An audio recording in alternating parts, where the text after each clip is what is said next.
Hey, this is Adam Stern, combat sports reporter with Sports Business Journal, and we're talking to you today about the UFC Paramount Plus news that just came out this morning. Some of the major takeaways so far, just look at the stock prices. That's a good place to start. TKO stock so far up about 8% on the news, Paramount stock down about 1%. What does that say? For TKO, they got exactly what they were looking for out of this deal. They got more money and they got a huge amount of exposure moving forward.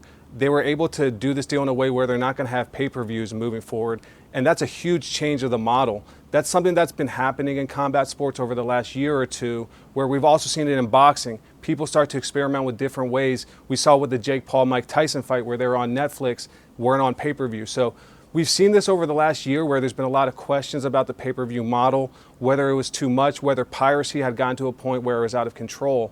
And so one thing UFC is really going to have in this new deal is a ton of exposure. On top of that, they got basically 2 times the amount of money that they were previously getting. So for UFC and for TKO, this really accomplishes a lot. And as a result, their stock is flying this morning.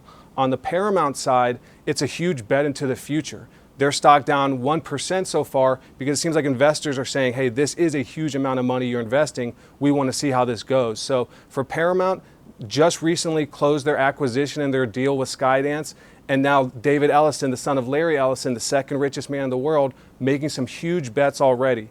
And so we'll see how it turns out, but for UFC, this is a major move to not be on ESPN anymore. At the same time, for TKO, they still have business with ESPN via the deal we saw announced last week with WWE. So for TKO, they're wheeling and dealing. They got deals with all these different companies.